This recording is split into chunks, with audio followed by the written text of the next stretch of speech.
This factory even hires middle school grads, smirked the department head, taking some kind of sick pleasure in it. Don't take it easy just because it's a factory job. He condescended. The guy's always been like this. I've been itching to put him in his place, but I never dreamed it would go down like it did. My name's Joe. At 23, I'm clocking in at the factory. My old man was a sucker for the gamble, and Mom had a hard time because of it. To help her out, I started job hunting right after middle school. Dad? He pulled a Houdini and was just gone one day. Mom didn't want a divorce because she couldn't stand the idea of me labeled as a single-parent kid, but she regrets not splitting up with him sooner. As for me, I don't sweat about my dad. Back in grade school, I was this negative kid. No friends, no hobbies. I blame it all on Dad's screw-ups, but my life took a turn when I met this guy. It was in 5th grade, springtime. This kid was my age, moved in next door. Not the best at socializing, I didn't start conversations, but out of the blue, he struck up a chat when I was passing his house. "Call me Ken," he said. It was confusing at first, but it seems like he was asking me to call him Ken. His English was quirky, kind of broken. Turns out, he was half Mexican, still polishing his English. Back then, I thought all Mexicans had dark hair, so I didn't peg him as Mexican with his blonde hair. Ken had moved to the States because of his parents' work. He lived in the sticks where foreigners were as rare as hen's teeth, so Ken got some side eye from folks. But Ken? He never let it get to him. He'd tag along to school when I went, and he'd head home when I did. Before I knew it, I was keeping step with him. Bit by bit, I opened up, and his upbeat attitude started rubbing off on me. "Hey, is Spanish hard?" I asked him one day. Felt kind of high and mighty teaching him English, but truth is, English is all I've got. Compared to Ken, who speaks Spanish and is learning English, I was in the minor league. That day was a game changer. He started speaking to me in Spanish. Guy has a flair for going all out, but thanks to him, middle school Spanish was a breeze. He's the guy who pulled a 180 on my life. After middle school, I wanted to help Mom ASAP, so I hit the job market. Ken moved on to higher education, but we both still live at home and were as tight as ever. Not many places hire folks straight out of middle school, so I applied to a factory that was hiring and by some miracle got in. It was a small operation, but the boss was a decent guy and I liked working there. But over the past few years, the factory started to wobble financially. Then, 2 years ago, the big boss finally decided to entertain the idea of a buyout. There was this foreign firm that had been sniffing around our tech, looking to buy us out, and the big boss hung in there as long as he could, but he didn't want to leave us workers high and dry. Turns out, our pay didn't get a small bump, and the conditions aren't half bad. But there's one guy who's a total thorn in our side. "Working up a sweat today? Factory work is beneath an elite like me. Knock yourself out," says Jack, the department manager, stinking up the place with his smoky breath as he looms around the factory. Jack came on board when the management changed post-takeover. Funny thing is, even though the factory grounds are a smoke-free zone, we've all caught Zach sneaking a smoke here and there. I tried to tell him to quit it since it's a risky move, but all I got was a menacing glare. Are you talking back to me? He never misses a chance to remind us he's some sort of an elite, proud grad of a fancy university. One day, out of the blue, Zach turned to me and asked, What college did you graduate from? Caught off guard, I mumbled, well, I didn't go to high school, let alone college. He responded with a hearty laugh. What? You only finished middle school? I thought folks like that only existed in the boonies. What use is a guy who only finished middle school? Did the old boss hire you out of pity? Just so you know, the previous president's evaluation means Jack in the future. He hollered, making sure everyone in earshot heard. From that point on, he treated me like dirt, dubbing me the middle school graduate. I bet he doesn't even recall my real name. After another tough day, I saw my buddy Steve walking over a coffee for me. Joe, today was tough again, wasn't it? He said. He and I are the same age, and he came on board after graduating from a trade high school. Technically, I outrank him, but he's taught me a lot and is a trusted friend. I want to put Zach in his place someday, I confessed over a swig of coffee, and Steve chuckled. That's impressive. I admire your positivity. Fast forward a few days, Zach rolls into the factory announcing, I'm inviting you guys to a social gathering. The big wigs will be there too, so don't screw it up. It's not really your scene, but try to clean up nice. The venue for the shindig is a posh hotel near the biggest train station around these parts. It's about a half-hour jaunt from the factory, but the vibe is totally silly, a stark contrast to our country landscape. We were pretty psyched about going somewhere new and counted down the days to the gathering. When the big day arrived, Steve and I suited up and made our way to the hotel. I wonder what a social gathering is like. We wouldn't get to step into a hotel like this unless it was a special occasion, so we better make the most of it. Steve pondered aloud, pretty excited. Ever since the management changed, we've hardly had a chance to meet anyone above Zach. The president won't be at the gathering, but the executive director will. We, simple factory folk, don't really get the executive director's role, but we know he's a big deal. Walking into the hotel, we were taken aback by its opulence.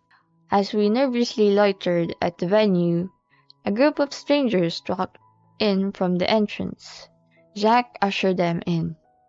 Mr. Executive Director, this way. Is that the executive director? Is he a Latino? I asked Steve. He replied, Ah, seems so. First time I'm seeing him too. But he sure seems like a big shot. You can feel it. I agree, chuckling. True, next to him, Zach doesn't seem so hot, does he? Steve joined in the laughter. The gathering kicked off and Zach jumped into the driver's seat.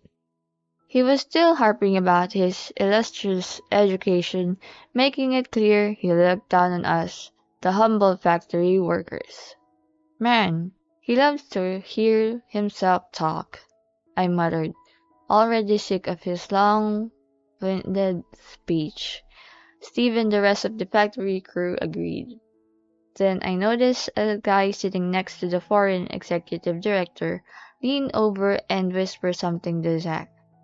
Zach looked stunned for a sec, but swiftly moved on to the toast.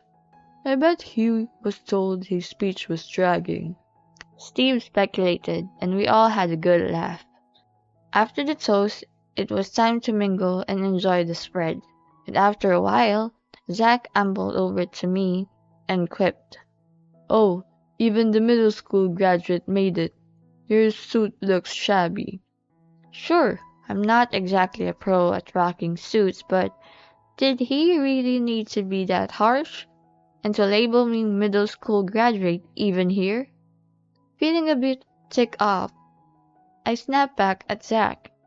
Sure, I'm not a suit kind of guy, and Zach, would you cut it out with the middle school graduate thing? Instead of backing down, he just cracked a grin and fired back. Well, ain't it the truth? You're just a factory grunt, no offense, and pretty much everyone could fill your shoe. We can't just go handing over important jobs to middle school grad unless you've got some secret skill we don't know about. Zach was always like this, playing this power game, and as a middle school graduate, I was his favorite pawn. I instantly regretted my sass. Then Zach seemed to hatch some sort of scheme. He looked at me and smirked, causing a wave of unease to hit me. Hey, get over here, he called, tugging at my arm before I could even respond. Steve and the others watched on nervously, but nobody dared break the tense silence. Next thing I knew, I was standing on stage. The executive director, who had been deep in conversation nearby, swung his attention towards the stage as I walked over. And now for the little show, announced Zach, launching into spiel about how I was a middle school grad, devoid of any special talents, but still hard work at the factory. The executive director's face tightened as he listened. Maybe he was also thinking he had no use for a middle school grad. I was mentally preparing myself for the worst when Zach dropped a bombshell. However, there's one thing this guy can do. He can speak Spanish. That left me dumbfounded. How did he even know I spoke Spanish? I'd never used it at the factory, but he answered my unspoken question pretty fast, all with a gleaming grin. Now, entertain our foreign executive director in Spanish. That's when it clicked. Zach was convinced I couldn't speak Spanish. He was trying to shame me in front of everyone by pushing me to speak a language he thought I couldn't handle. His smug smile was a dead giveaway. Come on, get to it. Zach prodded me. I squared my shoulder and thought, all right then. This wasn't going to go how he planned. I snatched the mic from him, starting with a self-introduction in Spanish. Zach was still grinning, probably figuring I could at least get my own name right. But when I told the joke in Spanish, the executive director burst into laughter, and Zach looked like he'd seen a ghost. Even for those fluent in Spanish, many jokes can be tough to understand. I certainly didn't get it the first time I heard it, but it always seemed to hit the right tone with Spanish speakers. The executive director had the characteristic features of a Latino. From what I could tell, he understood some English, but his main language was definitely Spanish. So, I turned towards the executive director, waving in jokes as I revealed Jack's poor behavior.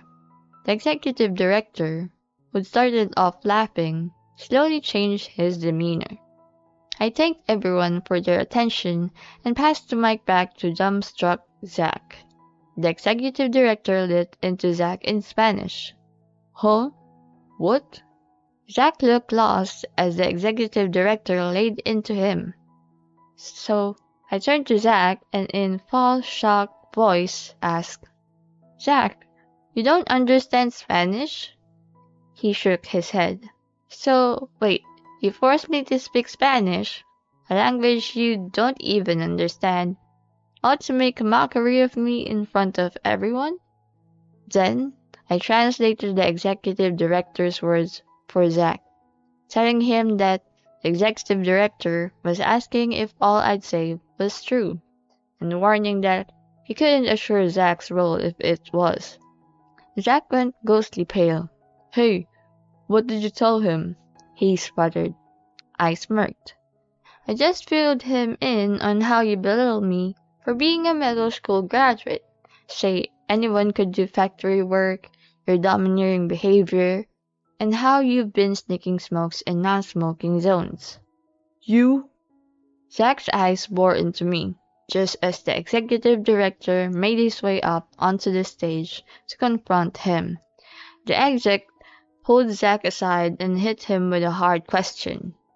Is that how you see the folks working on the factory floor? Zach went as pale as a sheet. No, He sputtered, caught off guard. The director looked at me and said, Translate this for me. We're going to look into your conduct, Zach. If it turns out to be as bad as it seems, you'll be facing the consequences. Zach just sank into a chair, shell-shocked. Our director took center stage again and told everyone, Okay, folks, back to the party. Dig into the grub and enjoy your drinks. And just like that, the room started to hum with chatter again. I was waved over by the director, who handed me a drink. Impressive show back there, he said. Thanks, I'm Joe. My mom came up with the name. He laughed and said, It's a good name, Joe. We chatted for a while, switching between English and Spanish. He seemed pleased we could talk openly, and I thanked him before heading back to my crew. Way to go, Joe. Steve and the guys insisted on a round of cheers for me. As for Zach, he seemed to have slinked out unnoticed. Later, the factory manager pulled me aside. So there's this new project. He started to lay out the exec's plan. They needed to make a specific part, but the manufacturer was based in South Africa. They needed a Spanish speaker. That's where I came in. I nodded in agreement, ready to jump in. Steve was excited to be on the team too. This is a big one, right? I'm gonna give it everything I've got, he said, bursting with energy. But then Zach showed up. He had been cheating since the social event, but the factory crew, including Steven the manager, kept him off my back. One day, though I was too busy to dodge him, a project centered around a dropout like you is doomed to fail, he spat out. I kept my cool and said, I'll make sure this project succeeds. I'll show the factory work isn't just for anyone. You know nothing about what we do here, do you? You strut around during inspections, spew some big talk, make fun of us, and then disappear. We take pride in our skills and don't need lectures from someone like you. He started to retort, but Steve beat him to it. Joe's right, Zach. You don't get it at all. Joe's got some of the best skills in this factory. He's always positive and steps in when things get tough. He's a real team player. Quit it with the trash talk. Steve's words made me a bit red-faced but also proud. Zach grumbled and stormed off. The manager reported the whole incident to the director, who was livid about Zach's behavior. Not long after, we got a new department head, a guy who really cared about what happened on the factory floor. I asked about Zach and found out the director had given him a real dressing down for not understanding that the backbone of our company was the factory crew. He'd been shipped off to some foreign factory. A month later, the new department head told me that Zach couldn't handle the language barrier at the overseas factory, got sick from stress, and ended up quitting. I doubt I'll cross paths with him again, but picturing his grumpy face can't help but make me chuckle. Right now, I'm knee-deep in the new project with Steve and the others. I let my mom know about it, and she was over the moon. Later, I'm joining my best buddy Ken for some drinks to celebrate. You're killing it, Joe. But when are you gonna find a girlfriend? Ken, geez. Well, it would be nice to put my mom's mind at ease. Maybe it's about time I started looking for that special someone.